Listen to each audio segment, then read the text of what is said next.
Bem, pessoal, boa tarde a todos. Bem-vindos a mais um seminário do PCMEC, né? É uma atividade bastante interessante aí que tem se desenvolvido aí já há algum tempo. E hoje nós teremos o prazer de ouvir um colega nosso da USP, né, da Escola Politécnica, o professor Günther Krieger Filho. O Günther é engenheiro mecânico, tem doutorado em Darmstadt, na Alemanha, e pós-doutorado na Universidade de Washington, em Seattle, né? Ele também foi pesquisador visitante nosso aqui no LEA durante um período, um pequeno período, né? Um parênteses aqui que eu coloquei é um corredor Costumares da São Silvestre, né? Já me convidou uma vez para correr com ele e eu dei conta, eu fui lá e corri os 15 quilômetros lá. Uma outra curiosidade também é uma questão de trabalho conjunto, né? Nós temos pelo menos 3 artigos em comum, né? E um com bastante citações aí que a gente fez na área de captura de carbono, né? E oxyfuel, né? O professor Günther também é um dos fundadores da Rede Nacional de Combustão, né? Ele faz parte de um grupo de brasileiros que estava no exterior, estava o Armando, eu, vários colegas fazendo doutorado em combustão, e no retorno, um tempo depois, nós fundamos, né, somos os fundadores da Rede Nacional de Combustão, que está operacional até hoje, né, prestando um bom serviço aí na área, né. Então, dito isso, se o Günther quiser acrescentar mais alguma coisa que eu tenha esquecido do currículo dele, a palavra está com o nosso colega. Muito obrigado, Günther. Deixa eu ligar aqui a minha câmera. Bom, em primeiro lugar, eu queria agradecer ao Gurgel, em nome do grupo, né? O Gurgel já conheço aí desde esse início da rede de combustão, como ele falou, e temos trabalhado juntos aí. E para mim é uma satisfação poder trocar essas ideias com o grupo de vocês. Meio corrido, né? Porque eu estou bem apertado, eu estou entre 2 aulas aí. E então, talvez não dê tempo de falar tudo que a gente gostaria, né? Eu tentei colocar mais essa parte aqui de experimento de simulação computacional de processos de combustão envolvendo etanol e gás natural. Deixei de fora aqui uma parte que é onde eu e o Gurgel fizemos já coisas em conjunto, que é em incêndios florestais, e eu fiz também a partir de parceria com o Gurgel, mas nós evoluímos e esse ano publicamos no Combustion Symposium também de combustão de turfa. Mas eu não vou falar disso, achei que ficava mais compacto, mais focado, melhor dizendo, até esses aspectos, então, de combustão de gás e líquido. Então, combustão de etanol e gás natural. E eu queria falar um pouco, na verdade, apresentar alguns resultados e projetos que nós temos desenvolvido aqui no grupo, sempre buscando experimentos que ajudem a simulação computacional e vice-versa. Então, esse é o meu objetivo. Eu vou fechar aqui essa câmera, porque eu vou ficar na outra aqui, senão eu fico de lado aqui. Bom, eu não vou aqui precisar fazer Eu acho que eu vou apresentar, assim, do lado ali, as telas, para caso a gente precisar voltar, eu não perca tempo aqui, como perdi há pouco. Acho que dá para ver bem assim, né? A tela principal. Conseguimos ver. Tá. Não vou apresentar em tela cheia, porque senão eu posso me enrolar ali na hora de voltar. Mas, enfim, se nós olharmos aqui isso aqui é da Shell, né, um cenário deles, eles mostram que mesmo ainda em... Opa, minha canetinha aqui. Deixa eu ver.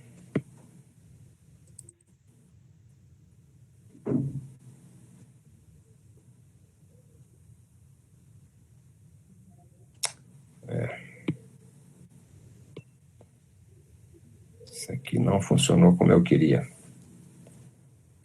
Tá aqui.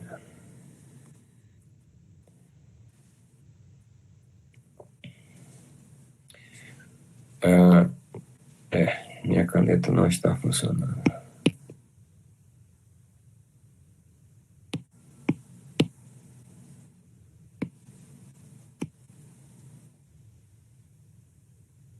Vai ter que ser assim.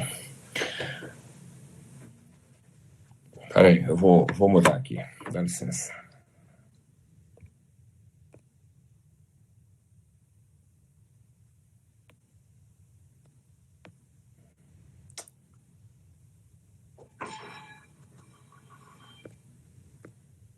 Para de compartilhar aqui, vou na outra aqui.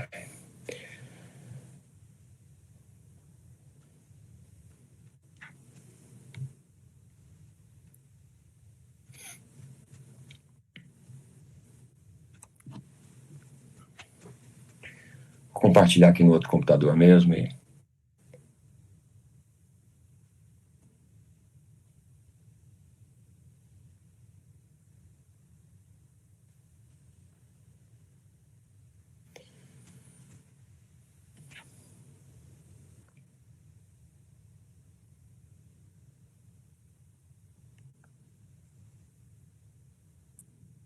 Não estão vendo, né?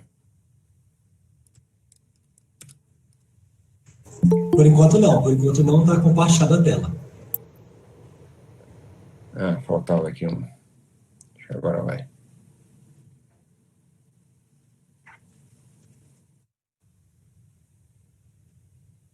Agora sim, né? Agora estamos vendo.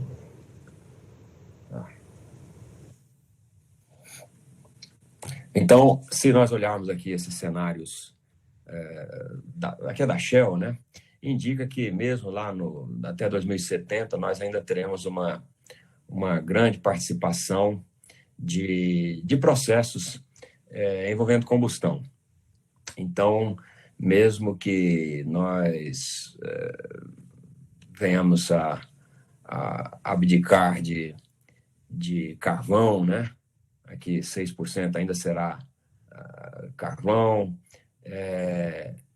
10% de óleo, 6% de gás natural, biomassa também vai crescer aí. Então, seria aqui esses 14%, né? Então, nós vamos ter ainda assim, 2070, esse cenário aqui, ainda uma grande participação de processo de combustão. Eu tenho dito que a combustão vai acontecer, o que pode acontecer é mudar o combustível, mas o processo ainda vai ser importante e no mínimo, para essa transição que vamos viver aí, é importante, né? Não precisa falar muito, já estamos nós aí de novo com as termoelétricas e essa discussão toda, que vocês certamente acompanharam. Mas eu vou pular isso aqui só para dar uma motivada por que estudar combustão, né? Então, eu vou falar hoje aqui de combustão de metano no regime flameless, uns estudos com metano ar high Karlovitz, nesse regime, combustão de spray de etanol, e vou falar de experimentos que nós temos aqui de combustão em motor de combustão interna, o nosso motor de acesso óptico, ignitado por uma chama piloto de diesel. Não vou falar aqui da parte de fogos, incêndios florestais, né? Eu gostaria, mas não vai dar tempo, então eu vou deixar. Então, falando da combustão de metano, e aí já deixo aí alguns papers, algumas referências nossas, que é do trabalho desenvolvido pelo Hélio, que é meu aluno de doutorado, e nós começamos essa câmara flameless, que eu vou mostrar a seguir, a partir dos estudos do falecido professor Mário Costa, que muitos de nós aí conhecemos, né? Do Instituto Superior Técnico. O regime de flameless, ele, na verdade, a vantagem dele é que você consegue uma redução nas emissões de NOx em até 95%, e também, talvez um pouco menos importante, né, mas redução de ruído. A grande vantagem dele é a redução do NOx. Essa tecnologia também combinada com oxy-fuel permite, então, aí, que o Gurgel até já citou, de um caso que nós já estudamos de oxy-fuel, permite a redução, então, aí no oxy-fuel você consegue a separação do CO2, então é uma tecnologia nova também. Aplicações potenciais aqui para turbinas a gás, sistemas de geração termoelétrica ou mesmo propulsão. E como funciona esse queimador flameless? Esse nosso aqui, então, foi construído a partir dessa câmara de combustão lá do IST, em Portugal. E o nome flameless vem porque no regime flameless você, teoricamente, né, não deveria ver a chama, porque a chama é uma combustão tão a mais baixas temperaturas, digamos assim, e distribuída em todo o reator, no caso aqui, né, o nosso reator cilíndrico aqui, que você não tem uma região de altas taxas de reação, por conseguinte, bem definida essa região, como numa chama convencional, e ali você tem também bem concentrado, na convencional, a emissão de luz, digamos. Aqui, não. Então, essa é a ideia, daí o nome flameless, né? Mas não é... Em última análise, você consegue, no regime flameless, uma região de reação maior do que no caso convencional e a temperaturas mais baixas. Por isso que reduz o NOx, né? Que é um problema. Então, esse nosso queimador era assim. Aqui tem uma figurinha de um PIV dele, a regiãozinha que nós investigamos. Vou mostrar também a seguir. Está pequenininho aqui porque é assim mesmo, é em escala, né? O cilindro é de quartzo, quer dizer, permite acesso óptico. E nós temos, então, a entrada de ar aqui. A entrada de ar aqui. A entrada de metano, CH4, aqui. O queimador, neste caso, a gente injeta o ar pelo meio, por esse tubinho aqui de 10 milímetros de diâmetro, e à volta nós temos, então, a entrada de combustível nesses 16 furinhos aí, aqui, de 2 milímetros, tá? Essa é a geometria ali.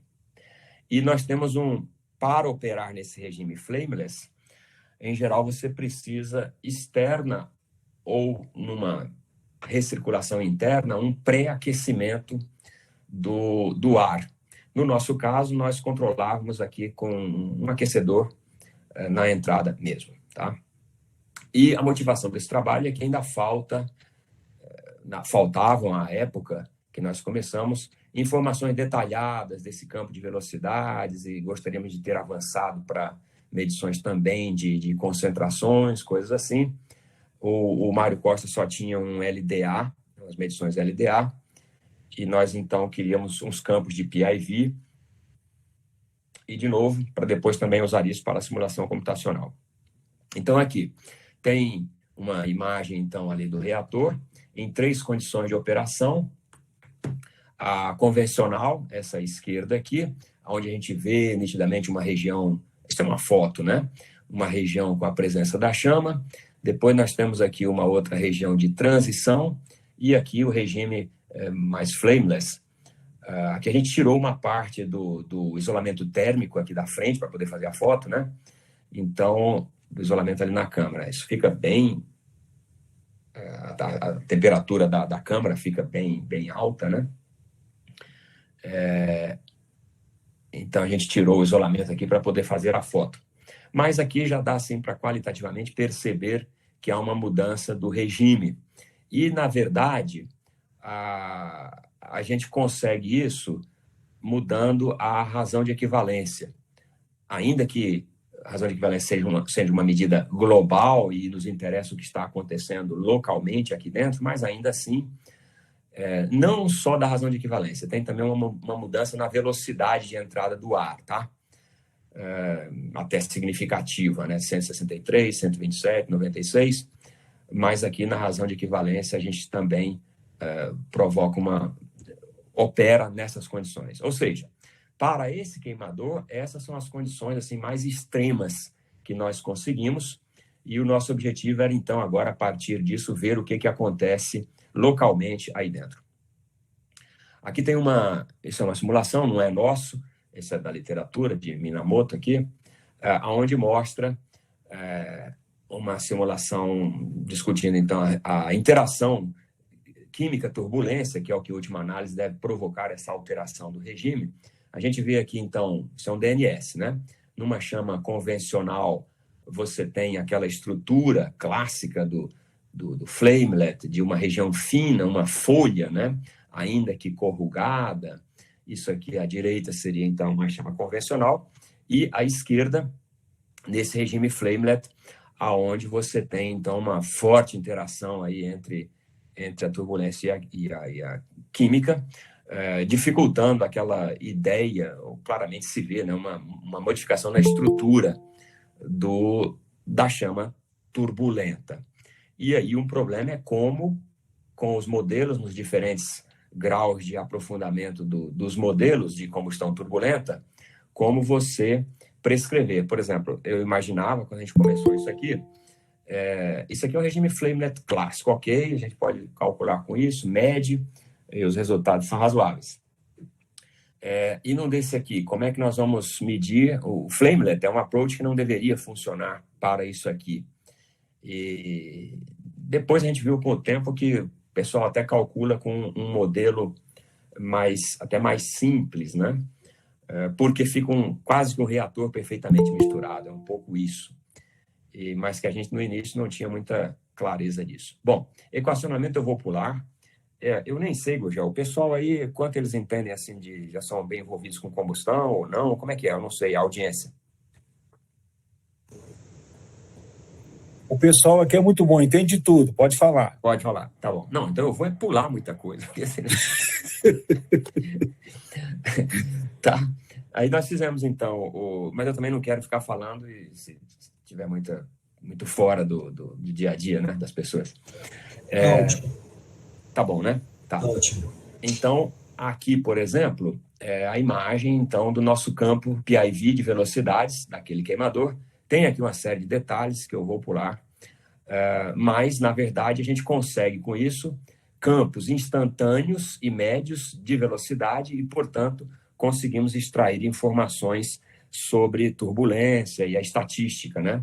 Que era o que nós gostaríamos de ver. Então, eu vou pular um pouco esses detalhes.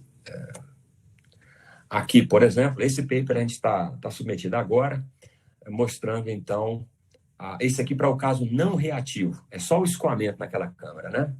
Mostrando, então, os dados brutos processados e, por fim, aqui um mapinha do campo de velocidade instantâneo.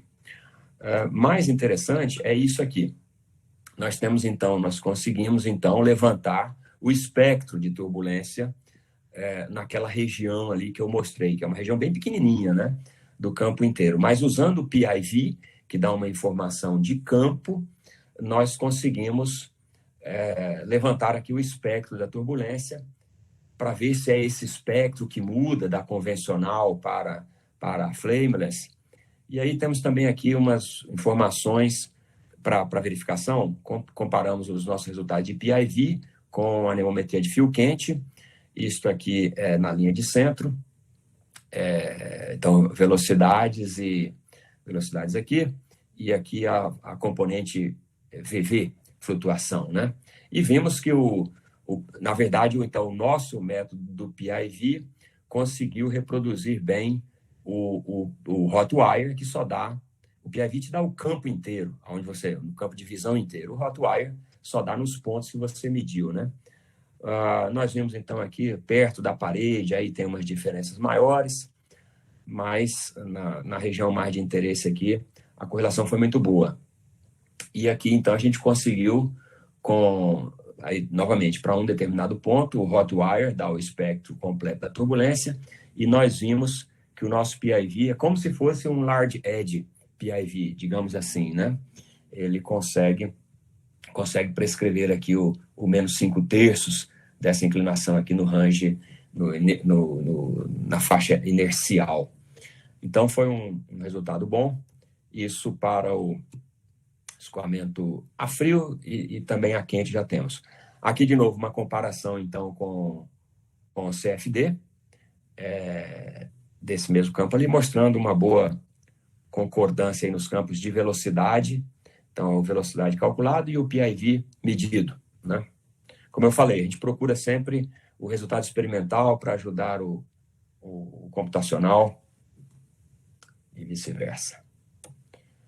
Tá, isso aqui eu vou pular, senão não vai dar tempo, mas mostrando que a gente consegue bastante informação bem detalhada da estatística da turbulência, que é importante, né? Aqui mostrando o campo médio das velocidades.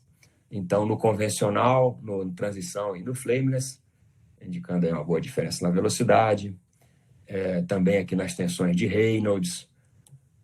E, por fim, nós fizemos aqui, vocês devem conhecer também, né, o diagrama de Borghi, e a gente tentou ver aqui aquela discussão, qual é o regime de combustão que nós temos, né, na convencional e na flameless, daquela figura inicial que eu mostrei do DNS e do regime flamelet e do regime flameless, né, o sem chama, dessa forte interação entre cinética química e turbulência.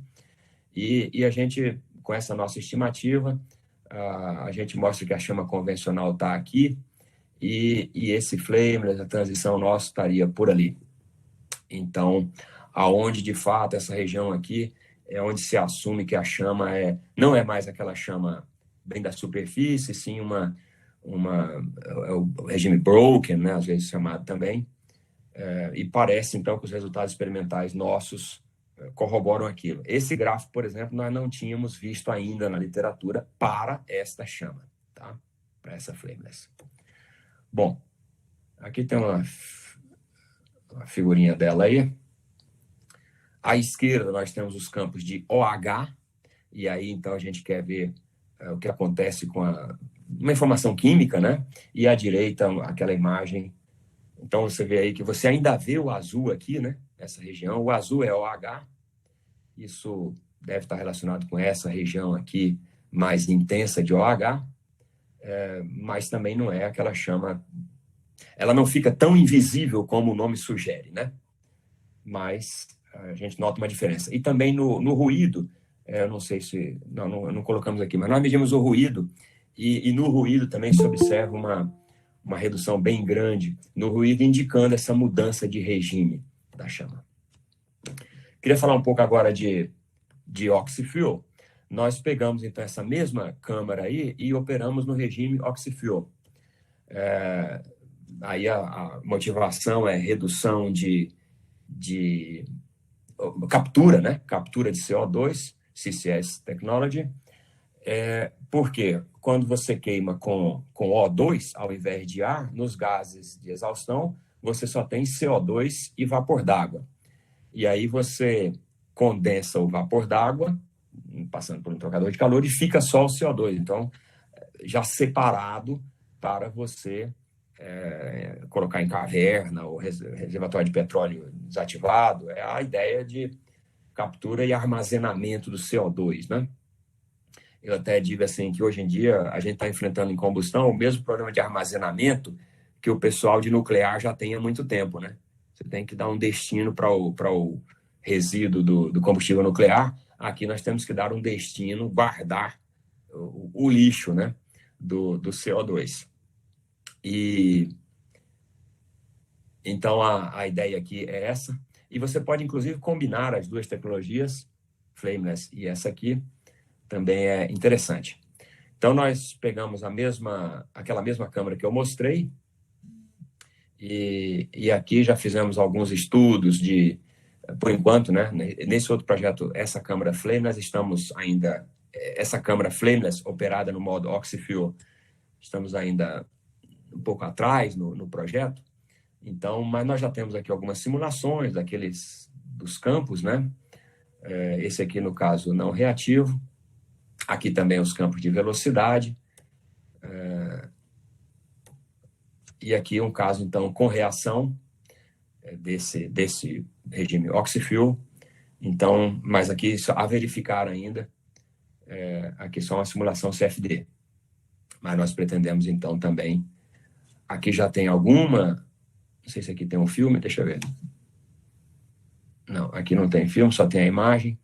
Mas essas imagens já então, do OH, dessa chama operando no regime oxy-fuel, não flameless. E aqui dá para ver, ó, ficou um pouco ruim, mas ela está lifted, né? Está descolada aqui, ó. Aqui está a chama, nessa região mais visível, e a saída do queimador está aqui. E o quartzo aqui à volta. Então, a gente não queria que ela ficasse descolada como ficou, mas é uma câmera que já está lá e o fato é que nós conseguimos operá-la estável, ainda que com essa lift-off aí, mas ela operou estável, não apagou, não teve blow-off, e a ponto de nós podemos, então, fazer medições, porque ela fica estável. E aí já começamos, então, aqui essa medição do campo de OH, e aí queremos avançar nesses estudos.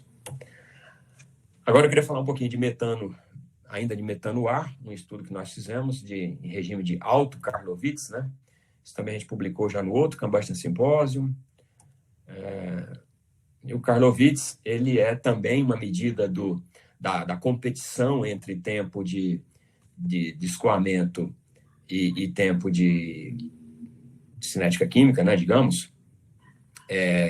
Então, só que aqui nesse caso, a gente compara, diferente do Damm-Köhler, a gente aqui compara as escalas, então, de química e a escala de Kolmogorov para fazer o cálculo do Karlovitz. E, então, o questionamento aqui eu também vou pular.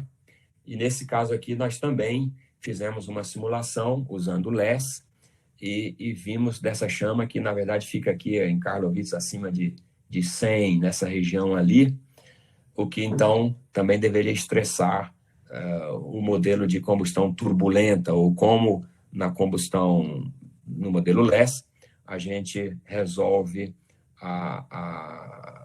o submalha, né, do modelo de combustão turbulenta. E comparamos isso com resultados DNS do pessoal da Austrália, o EVAT. Então, foi uma parceria com eles lá. Essa aqui, então, esse era o queimador. Aqui tem detalhes que eu vou pular. O modelo, basicamente, é uma PDF pré-assumida e uma variável de progresso calculada desta forma aqui. Então, o modelo, basicamente, fica em função da variável de progresso, e aí a gente tem que avaliar os termos fonte dessas espécies aqui, e a fração de mistura, Z. E o acoplamento feito com beta-PDF. E aí o que nós concluímos, já ainda aqui meio que direto, nós fizemos 5 testes do modelo, do reator que nós poderíamos usar para construir essa tabela FGM, né? Flamelet Generated Manifolds. Então, o caso 1 aqui quais as regiões da fração de mistura, Z, da variável de progresso, a partir dos dados obtidos pelo DNS. Então, nós avaliamos aqui o termo fonte condicionado, né, uma média condicionada, a partir do DNS. E vimos essa figura que está aqui.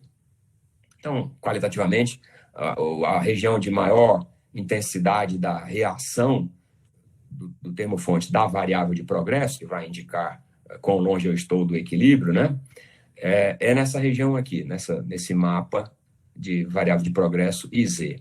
E aí fizemos alguns outros estudos envolvendo difusão preferencial, ou número de Lewis igual a 1, que foram, então, os casos 2 e 3 aqui.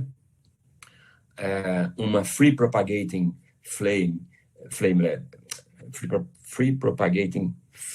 Premixed Flame, considerando o número de Lewis igual a 1, uma simplificação, né? Ou melhor, aqui, considerando difusão preferencial, e fizemos aqui um outro submodelo, digamos assim, só com a autoignição, como se fosse um plug-flow reactor. E, na verdade, nós vimos que para o cálculo aqui do termo fonte médio, os reatores, os resultados são muito próximos, né? Maior diferença ficou até, nos causou uma certa espanto, com difusão preferencial, foi o que deu aqui o resultado pior, até em relação aqui ao DNS, que a gente assume aqui como verdade, né? Na verdade, isso aqui era um estudo para escolher qual dos reatores a gente poderia usar para construir a tabela do FGM. Aqui tem um detalhe, então, da beta-PDF. E aqui, então, os resultados com aqueles 5 métodos, né, que eu mostrando aqui, o DNS, aquelas 5 tabelas, os resultados dos termos fontes. Como eu falei, o de difusão preferencial foi o que ficou, assim, aparentemente mais longe do próprio DNS. E aqui outras comparações envolvendo outras temperaturas, as velocidades, temperaturas, frações mássicas de metano, CH2O e médias e flutuações, né? Para esses diferentes planos indicados aqui à esquerda. E a gente vê que dependendo da lupa que você coloca, né? O problema é esse, combustão, eu sempre falo nas aulas de termo, combustão, o fogo é uma das primeiras invenções da humanidade, né? O problema é que não dá para continuar usando combustão do jeito que o homem primitivo inventou, né? Tem que ser uma coisa mais elaborada. E esse mais elaborado significa botar uma lupa maior para olhar os resultados. Sistemas mais instáveis. Então, mas a gente tem que avançar para isso, né? Mas se a gente olha, por exemplo, aqui o campo de temperaturas, ali estão as tabelas, né? Esse aqui é para o DNS. Se a gente olha eu tenho aqui as temperaturas a gente quase não vê diferença entre eles, né? Mas aqui, por exemplo, no CH2O, aí já começa a aparecer umas diferenças entre os modelos, tá vendo aqui, ó? Tanto no valor médio quanto na flutuação. Então, ou aqui no próprio metano, já aparece uma diferença aqui nessa estação, né? Então, depende um pouco do grau de informação que você precisa, e eu diria que ele é alto. Para publicações hoje em dia, você tem que ter informações bem relevantes, né? Senão o pessoal já rejeita.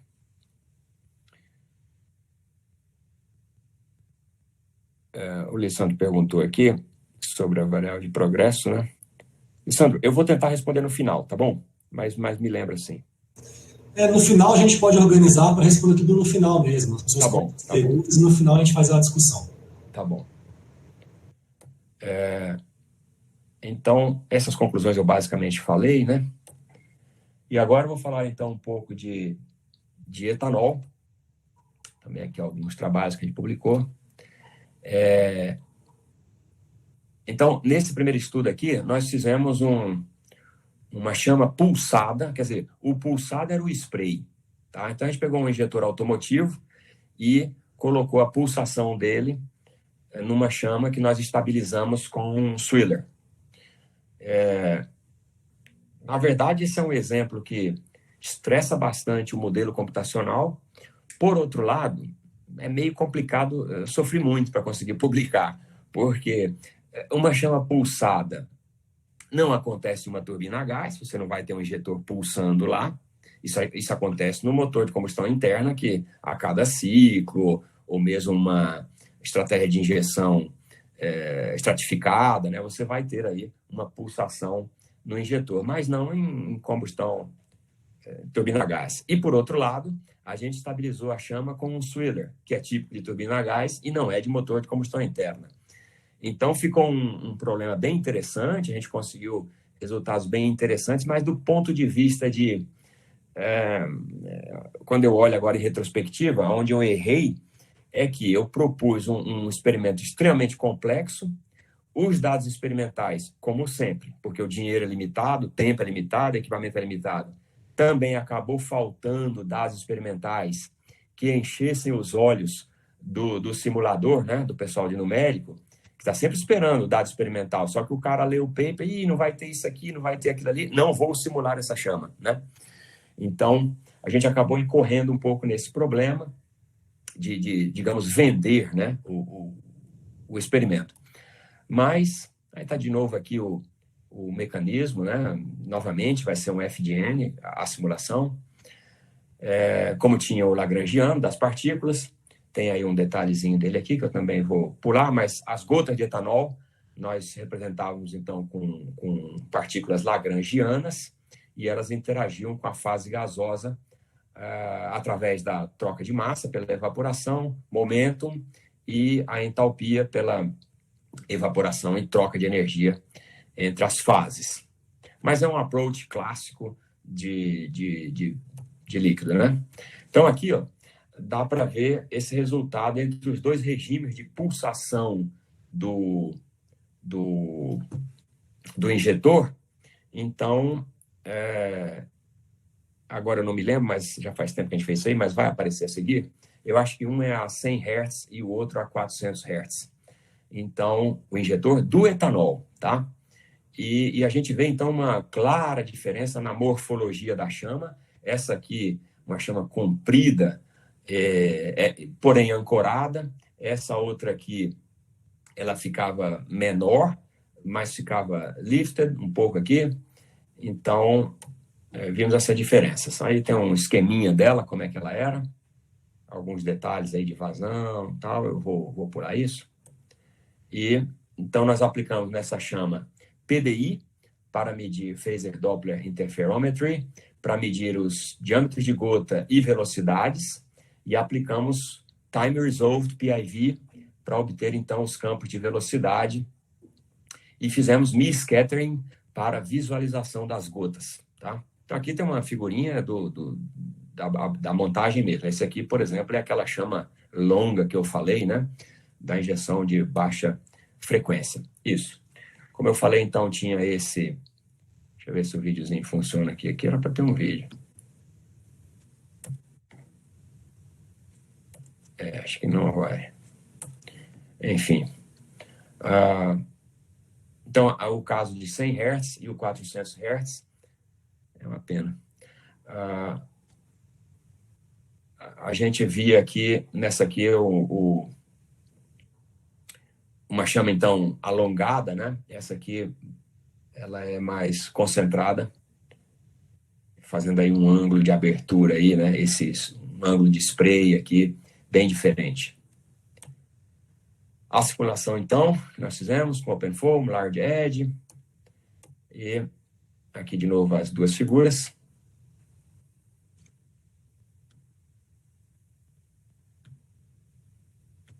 Acho que aqui vai o filminho, hein? Ou não?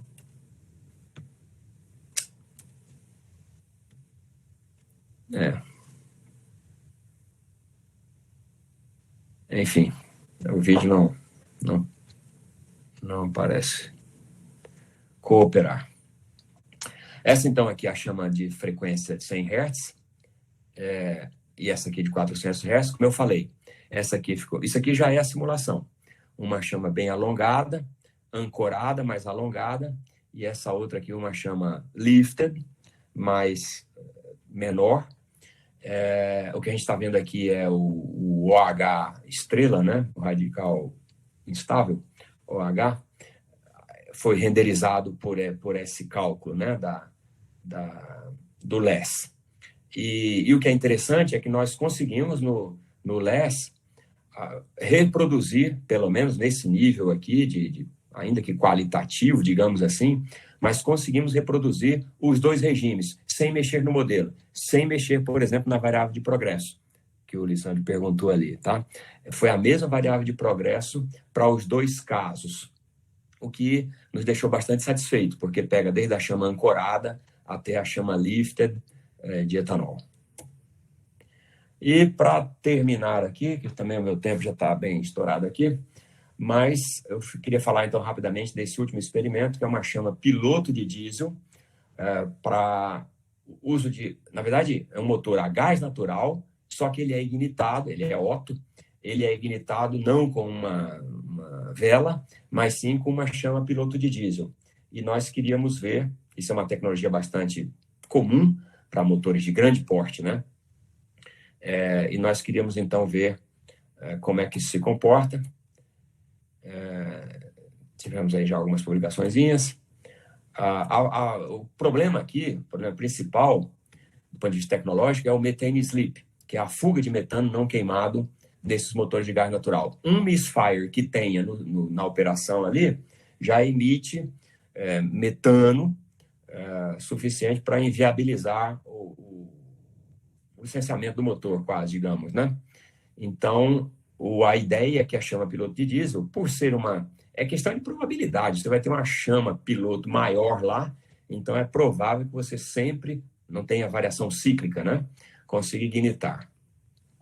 Então, o objetivo aqui era entender esse funcionamento e ver também se os modelos computacionais, como é que eles se comportam. Então, de novo, tem uma malhazinha deformando ali, para dar um exemplo. E aqui, então, é o motor de acesso ótico, que, a propósito, nós vamos usar também no projeto que eu estou fazendo aí com vocês da UNB, com o Evandro, a Sandra, né? Eles mais a parte, o Evandro mais a parte lá de ECU, mas nós vamos fazer aqui, futuramente, leia-se ano que vem, nós vamos tirar o cabeçote que está aqui, que é um cabeçote, então, para diesel. Na verdade, ele tem um injetor de diesel e um injetor de gás natural. É assim que ele opera hoje. E aí nós vamos tirar o injetor de diesel e colocar uma vela e vamos mudar o cabeçote, que é esse cabeçote que nós vamos desenvolver aí nesse projeto do Rota 2030. Parceria entre a USP, o UNB, Federal de Santa Maria, e o IPT, e das empresas a Caoa, a Bosch e a AVL, que a proposta é quem vende esse motor acesso ótico, uma pequena fortuna. Mas sim, nós temos o acesso ótico aqui, eu não sei se vai ter uma figurinha um pouco melhor aqui. Esse é o acesso ótico. Então, uma parte do cilindro, do pistão, né, do cilindro, dentro do qual o pistão está, ele tem acesso ótico. Isso aqui é de quartzo, então a gente entra com as câmeras, tanto aqui, digamos, pela lateral, pelo costado, a gente entra com um plano de laser aqui, mas também o pistão, ele tem uma janela de safira aqui, que a gente consegue iluminar por baixo e aí ter, então, uma visão, ainda que bastante qualitativa, uma imagem da chama dessas duas tomadas.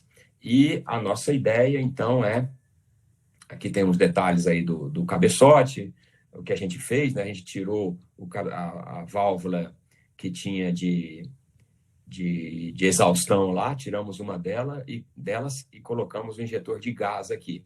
E aonde tinha no projeto original da AVL, né? Onde eles tinham normalmente aqui uma vela, nós colocamos então o injetor de diesel. Ele não é um motor dual. O diesel aqui é só para promover a ignição. E o bom é que nós conseguimos com esse arranjo o que eles chamam de percentual de utilização de substituição, né? Não sei se está aqui, de até aí entre 85% e 97%, tá? Então, realmente, ele reproduz bem a operação do motor em condição de gás natural, e não de diesel com um pouco de gás natural, tá? Provavelmente esse vídeo aqui também não vai funcionar. Bom, isso aqui não estava... Bom, tem aqui, porque isso aqui é uma sequência de imagens. Então, à esquerda tem a temperatura calculada e à direita temos, então, algumas imagens do motor, que aqui a gente está tentando usar a imagem como temperatura, né? Não é isso, mas não deixa de ser um indicador. Vai ter temperatura onde tiver reação. E mostrando que, pelo menos assim, qualitativamente, o CFD consegue reproduzir o que a gente está vendo no motor, tá? Bom, eu encerro aqui a apresentação. Teria mais coisa, mais detalhe, mas primeiro que seria muito grande, vocês também não ficaria muito tempo, né?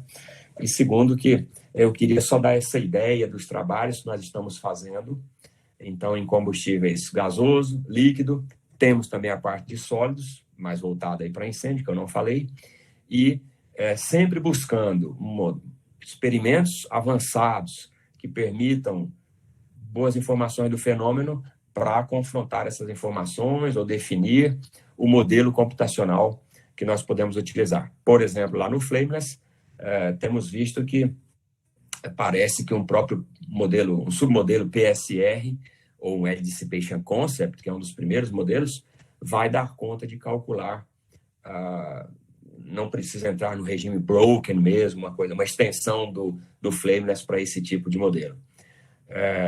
Então, resumindo a minha fala corrida aqui para vocês, essa era o que eu tinha previsto aí para esses 45 minutos, e agora, de minha parte, podemos responder um pouco aí, né?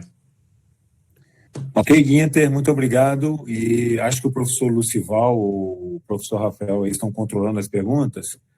E podemos passar direto para as perguntas, então. Tá, eu vou ligar minha câmera aqui, então. eu posso organizar tranquilamente essa sessão. A gente tem uma pergunta do Lisandro, né? Eu vou ler rapidamente aqui, e depois também tem uma pergunta que eu quero pôr na sequência também. Ele fala o seguinte: como vocês escolheram a definição da variável de progresso? Pergunta no mestrado com a técnica de dependência dos resultados é enorme com a definição desta, imagino, né? Então, às vezes, uma mesma definição que funciona para chamas de metano não captura bem algumas espécies como acetileno em chamas de etileno. Então, essa pergunta do Lissandro, eu não sei se está associado a algum slide específico, acho que no geral, mas se o professor, se o Guinter quiser responder, fique à vontade. Sim. Não, é muito boa essa pergunta. E na verdade, deixa eu ver se eu consigo.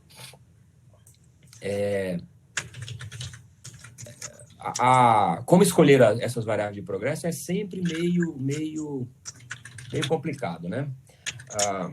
Mas aqui, por exemplo, deixa eu ver, até tá. Então, aqui nessa chama do Hai-Karlovitz, a gente definiu assim: escolhemos essas variáveis aí, H2, H2O, CO e CO2, definimos assim, tá? E fizemos aqui uma comparação com o que, digamos, como eu falei, como que a gente entende como a verdade, o DNS. Porque nós tínhamos nesse caso, né? Essa é a questão.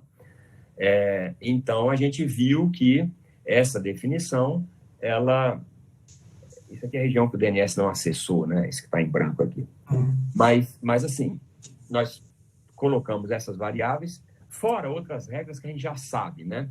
Eu não tenho aqui, mas quando você plota ela não pode ser muito larga em função da fração de mistura, porque fonte, né? É bom que ele seja próximo ali da estequiometria, por uma. Por outra, o termo fonte não pode ser máximo nem muito no início, nem muito no fim da variável de progresso. Então, é isso que a gente observa ou olha, né, digamos assim, na escolha da variável. Mas eu concordo com você, Lisandro, isso não é uma questão muito, e não é tão genérico assim, porque pode sim, num determinado problema, você pode ter que escolher uma outra variável para que funcione bem, né? Principalmente, dependendo, como eu falei, da lupa que você coloca. Quanto mais você vai apertando a comparação, talvez você precise realmente escolher uma outra variável. Perfeito, muito obrigado, professor. Eu tenho uma pergunta também, assim, eu não sei como é que a gente está em relação à questão do tempo, porque você tem um compromisso, eu imagino, logo agora, né? Não, mas os alunos podem esperar um pouquinho eles podem esperar. Ótimo, então. Eu queria fazer uma pergunta. Assim, primeiro, eu queria parabenizar pela apresentação e dizer que eu fiquei muito impressionado com a qualidade do trabalho, com a qualidade dos resultados e com a quantidade de ferramentas diferentes usadas na construção, né, de um mesmo discurso científico. Eu acho isso muito bonito, né? Então, parabéns pela apresentação. E eu queria fazer uma pergunta. Assim, eu identifico, né, na sua exposição, três vertentes assim de abordagem, né? A questão fenomenológica, de você explicar o fenômeno físico, entender as características da chama, etc. A questão ferramental, de averiguar quais são as ferramentas mais interessantes para descrever esse fenômeno, né? Uma questão que é operacional, que é a demanda que a sociedade coloca para que a gente tenha esses problemas a serem investigados, né? Você, que é uma pessoa muito experiente, assim, muito mais do que eu, assim, fazer uma pergunta em relação à sua visão pessoal, assim, qual que é a importância dessas três vertentes, né, do fenômeno, das ferramentas e das demandas, dos problemas que são enviados para a gente, dentro desse contexto do estudo da combustão, assim, né, com a sua visão. Fala um pouquinho sobre isso para os alunos que estão aqui nos assistindo. Bem direto, a questão é essa: combustão hoje só sobrevive com todo mundo contra. Você liga a televisão lá, combustão hoje é o que foi a nuclear no passado, né? Ninguém quer combustão. Então, a única forma da gente conseguir emplacar as coisas é você falar: tá bom, eu também vou para desafios, vou acrescentar, vou estudar coisas bem radicais, porque isso é novo, isso pode abrir aí uma sobrevida, tanto para a combustão, quanto para a matriz energética, né? Então, por isso que muitas dessas coisas de etanol, E se nós não fizermos, ninguém fará. Hoje, aqui na USP, nós somos a referência para a antiga Peugeot, que agora é Stellantis, né, mundial, para simulação de motor com etanol. Por que nós somos tão bambambam assim? Não. Mas é porque na França eles já não vão fazer mais motor, muito menos etanol. Só que eles sabem que precisam ter esse conhecimento. Então, a gente tem que procurar esses nichos ou essas tecnologias, oxy-fuel,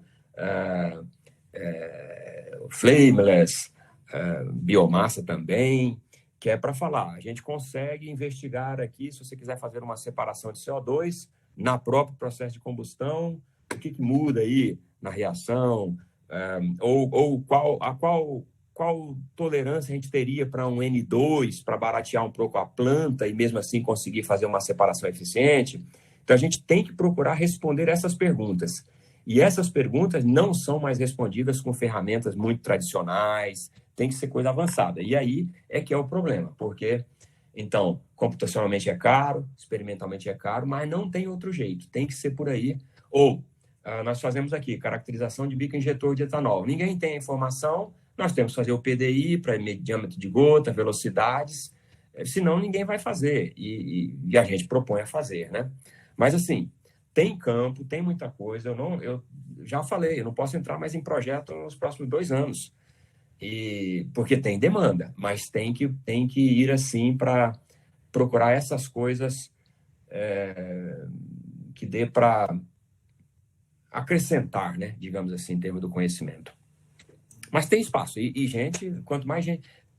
Aqui a gente está precisando de gente, então imagino que por aí também. Então, sim. Demanda tem. Perfeito, excelente. É bonito, né? Porque a demanda puxa o desenvolvimento também da compreensão, inclusive, do fenômeno com novas ferramentas, né? Exatamente. Então, todo mundo ganha. Muito obrigado pela resposta, professor. A gente tem aqui mais algumas perguntinhas. O senhor tem mais 5 minutos, 10 minutos? Como é que tá?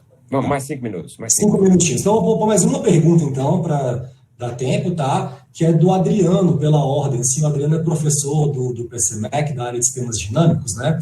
E ele agradece a apresentação e ele comenta do slide onde você mostra esse espectro de turbulência em termos da frequência, né? Mas também pode ser definido em termos do número de onda. E aí ele fala como que foi feita essa equivalência com os resultados experimentais PIV contra a anemometria de fio quente. Uhum. Eu vou te responder. Obrigado, Adriano, pela pergunta. Sim, você pode representar, né, pelo número de onda. A ideia aqui é que a gente chama isso de um PIV-less. O nosso PIV, a gente faz uma modelagem da parte submalha, então ele entrega um campo como um resultado, né, uma série temporal, como se fosse um hotwire. E aí, então, a gente pode comparar os dois quase que diretamente, né? E aí fazer o espectro, enfim. Mas a questão é essa, a gente transforma o sinal PIV como se fosse um sinal time resolved, né? Como se fosse um hotwire. E aí acho que a comparação não tem muito problema você fazer num ou no outro. Pelo menos é assim que eu vejo. Perfeito, perfeito. Bom, então eu vou encerrar aqui a parte de perguntas. Mas Adriano, se você quiser, eu peço depois para Aí tem que perguntar para os universitários, né? Eu peço para o meu aluno, o Hélio, ele certamente vai ficar feliz em trocar uma informação com você. Deixa o teu contato, por favor, Adriano, tá bom? Ótimo, que maravilha. Acho que é bonito, né? Quando um seminário atende esse propósito também de parceria e de ideias e de contato. Começarem a perguntar muito das coisas aqui, eu não vou saber não, porque eu sou só o orientador. Ótimo. Eu devolvo a palavra então para o Gurgel, para ele encerrar, caso ele tenha alguma coisa a ser considerada aí. E agradeço, né, a participação do professor Guinter. Muito obrigado, professor. Enriqueceu muito aqui nossos seminários, viu? Eu que agradeço e vamos continuar essa parceria aí. Eu gostei porque já temos uma aberta aí com... O Evandro está aí, não? Está participando, não? Vamos ver aqui no chat. Eu acho que não, assim. Diga-se de passagem, o Evandro é meu braço direito e esquerdo lá no outro projeto, porque sabe tudo do edital, as planilhas, controla tudo. Mas nós vamos fazer uma parceria com o pessoal lá. E espero que isso aí também evolua. Temos também aquela outra conversa, né, Gurgel, do seu aluno, que você... Sim. Temos que reativar isso aí. Nós estamos, para a turma saber, né? Nós desenvolvemos um motor assim que parece ser bastante revolucionário na área de mísseis, né? E aí o Guinter provavelmente vai orientar um ex-aluno nosso usando essa tecnologia, estendendo essa tecnologia para motores foguete, né? Que são tecnologias um pouquinho mais específicas, né? Mas eu estou em contato com ele, Guinter, e ele está aguardando eu fazer os primeiros ensaios aqui para o míssil, né? Se funcionar para o míssil, nós temos certeza que vai funcionar aí, tá? Então é só uma questão de timing, e aí está dependendo um pouco de mim, tá? Tá bom. E, Guinter, mais uma vez, gostaria de agradecer essa nossa parceria, que é uma parceria bem tranquila, né? Não tem forçação de barra, nada. A gente, de vez em quando, se encontra lá no sítio da minha mãe, lá perto de São Paulo, para responder os revisores, né? Lembra? A gente passou 2, 3 dias trabalhando que nem um condenado. A inspiração sempre aparece. E é muito bom saber, eu fiquei feliz de saber que você está em parceria aqui com o grupo do Gama, né? Na área aí de motores, é uma parceria bastante oportuna. Né? Exato. A Sandra, que se você não sabe, é a nossa nova coordenadora do PCMEC, né? Da pós-graduação, que é sua parceira nesse projeto aí, né? Isso. Então, Guinter, e colegas, né, do PCMEC, e visitantes, etc., muito bacana a sua apresentação, o tema combustão é um tema maravilhoso, eu sou suspeito para falar, que eu adoro tudo que você fala, do jeito que você fala, né? E essa sua voz de artista, não sei de onde que vem, que é... Então, gente, Guinter, muito obrigado, um grande abraço nos colegas aí da Escola Politécnica, né? E uma boa tarde a todos os colegas do PCMEC, tá? Muito obrigado pela participação. Muito obrigado a todos mais uma vez, foi um prazer.